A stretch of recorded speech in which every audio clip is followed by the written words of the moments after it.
نحمده ونصلي على رسوله الکریم اما بعد۔ میرے محترم مسلمان بھائیوں، اس سے پہلے کہ میں اپنی گفتگو کو شروع کروں، تمام مسلمان بھائیوں کی خدمات عالیہ میں عید الاضحیٰ کی مبارکبادی پیش کرتا ہوں۔ عید الاضحیٰ اور عید الفطر یہ دو عید ایسی ہیں کہ جن کو اللہ رب العزت نے اپنی طرف سے مشروع فرمایا۔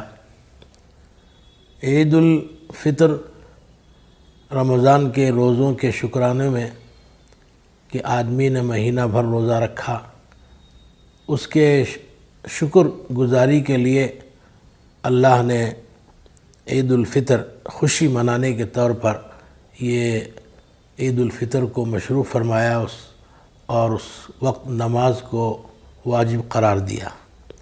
اسی طرح عید الاضحیٰ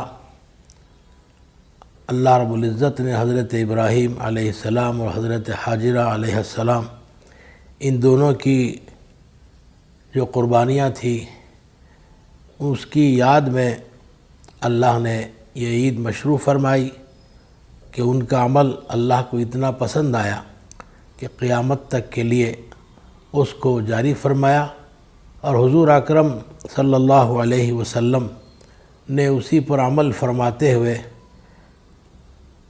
عید الاضحیٰ کی سنت کو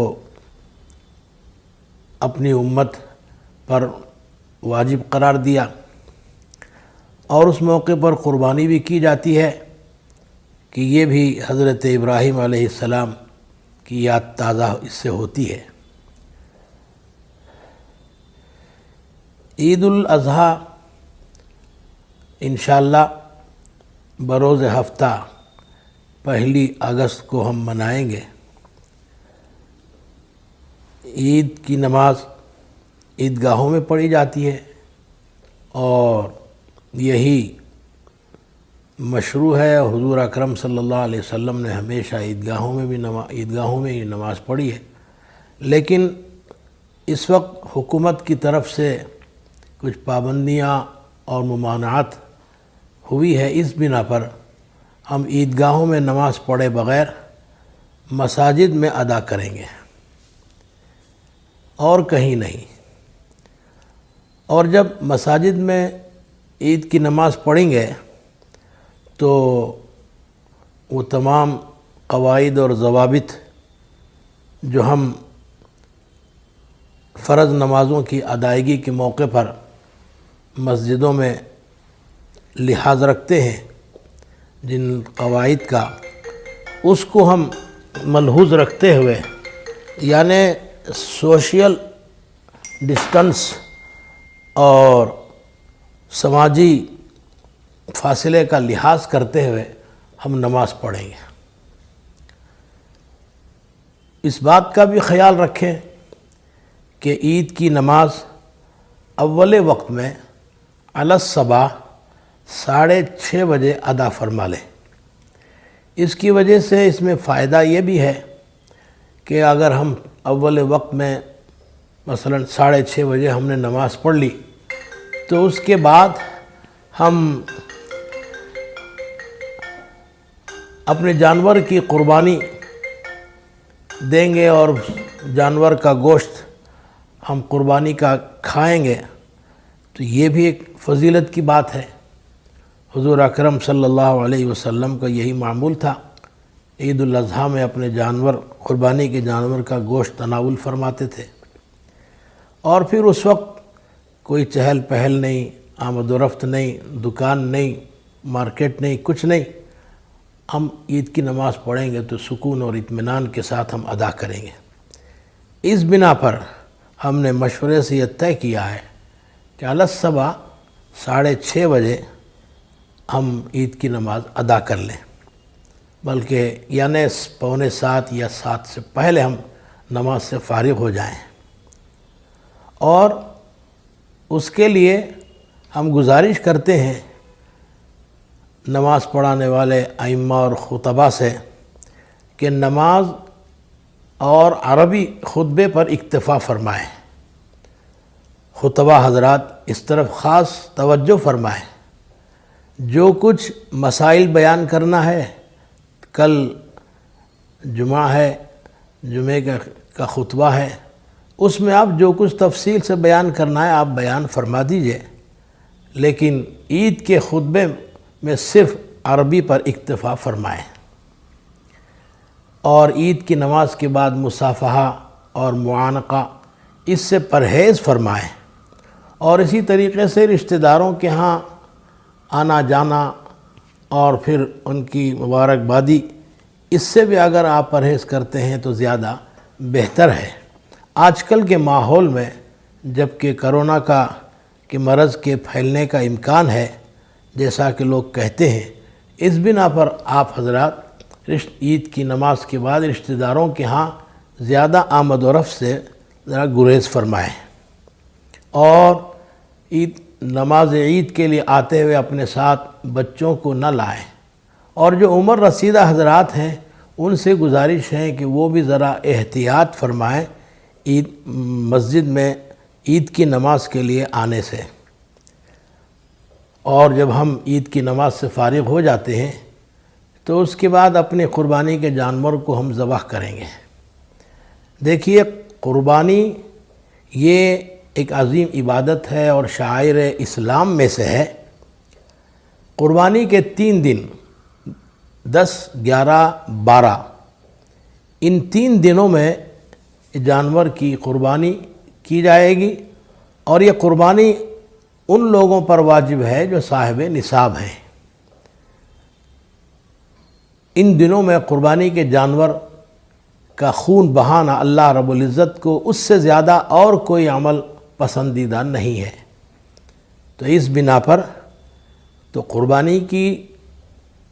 قربانی کے جانور کو ذبح کرنا اور اس کا خون بہانا یہ واجب ہے، بجائے اس کے کہ ہم قربانی کے جانور کو ذبح کریں،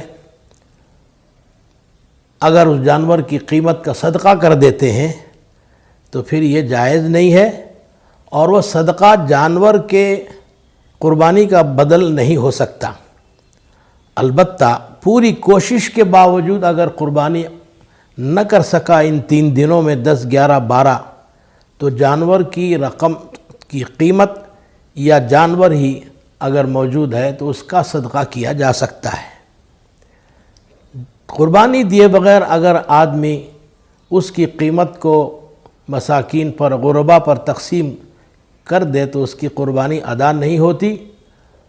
اس بنا پر آپ کو اگر صدقہ اور خیرات کا شوق ہے اور ہونا بھی چاہیے تو قربانی کے جانور کے علاوہ اپنی طرف سے اپنا پیسہ غربا اور فقراء کو دیجیے۔ اور ریاست کرناٹک کی جانب سے جس جانور کی قربانی، جس جانور کو ذبح کرنا ممنوع قرار دیا گیا ہے، جیسے گائے اور اونٹ، ان کے ذبح سے مکمل پرہیز کریں۔ گائے کو اور اونٹ کو ہرگز ذبح نہ فرمائیں، تاکہ حکومت کی نگاہ میں ہم مجرم نہ ہو جائیں۔ اگرچہ شرعاً جائز ہے، لیکن ہم کو حکومت کے قانون کی پابندی بھی ضروری ہے، اور تمام احتیاطی تدابیر اور پاکی صفائی کا مکمل لحاظ رکھیں۔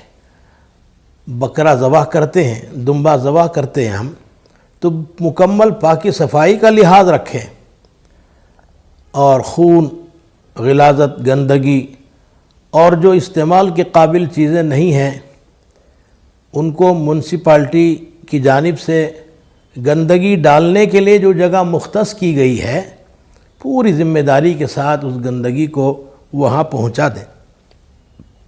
راستوں میں خون بہنے نہ دیں، اور راستوں میں جانور کو ذبح نہ کریں۔ اس سے اپنے پڑوس کو اور دوسرے لوگوں کو ایذا پہنچتی ہے، اور اگر ہم عید کرتے ہیں، خوشیاں منا رہے ہیں اور دوسروں کو نقصان پہنچا رہے ہیں تو یہ اس سے اللہ رب العزت خوش نہیں ہوں گے۔ اس بنا پر ہم راستوں میں یا اپنے گھر کے سامنے گندگی کو ڈالیں یہ جانور کو ذبح کریں اور خون بہا دیں، اس سے ہم کو بہت زیادہ پرہیز کرنا چاہیے۔ اور اسی طرح گلی کوچوں میں بھی عام طور پر قربانی نہ کریں، جانوروں کی نہ نمائش ہو اور نہ ان کا گشت کرائیں۔ جیسا کہ بعض لوگوں کی عادت ہوتی ہے، جانور بہت موٹا تازہ اس نے خریدا تو گلی گلی کوچے کوچا وہ اس کا گشت کراتا ہے اور اس کی نمائش کرتا ہے۔ یہ اخلاص کے خلاف ہے۔ قربانی پورے اخلاص کے ساتھ کی جائے۔ اللہ رب العزت نے فرمایا لَن يَنَالَ اللَّهَ لُحُومُهَا وَلَا دِمَاؤُهَا وَلَكِنْ يَنَالُهُ التَّقْوَىٰ مِنكُمْ۔ اللہ کو اخلاص ہی زیادہ پسندیدہ ہے۔ اللہ کے پاس نہ خون پہنچتا ہے نہ گوشت پہنچتا ہے، بلکہ اخلاص۔ تو جتنے اخلاص کے ساتھ رسول اللہ صلی اللہ علیہ وسلم کی سنت پر اتباع کا ذوق شوق رکھتے ہوئے اور اللہ کے حکم کی تعمیل میں اگر آدمی جانور کی قربانی دیتا ہے تو اللہ کو بہت پسند۔ یہ نمائش اللہ کو پسند نہیں ہے۔ تو اس بنا پر بھی جانوروں کی نمائش اور گلی کوچوں میں اس کو لیتے گھومتے پھرتے رہنا یہ صحیح نہیں ہے۔ اور اسی طرح میں یہ بھی گزارش کرتا ہوں کہ آپ حضرات جانوروں اور قربانی کے کسی منظر کی تصویر کشی نہ کریں۔ ذبح کرتے ہوئے آپ تصویر لیتے ہیں اور ویڈیو گرافی کر کے وائرل کرتے ہیں تو یہ بھی اخلاص کے خلاف ہے۔ اس سے بھی آپ گریز کریں، پرہیز کریں۔ تو یہ چند باتیں ہیں جو نماز عید اور قربانی سے متعلق آپ کے گوش گزار کی گئی ہیں۔ امید ہے کہ آپ اس کا خاص خیال فرمائیں گے۔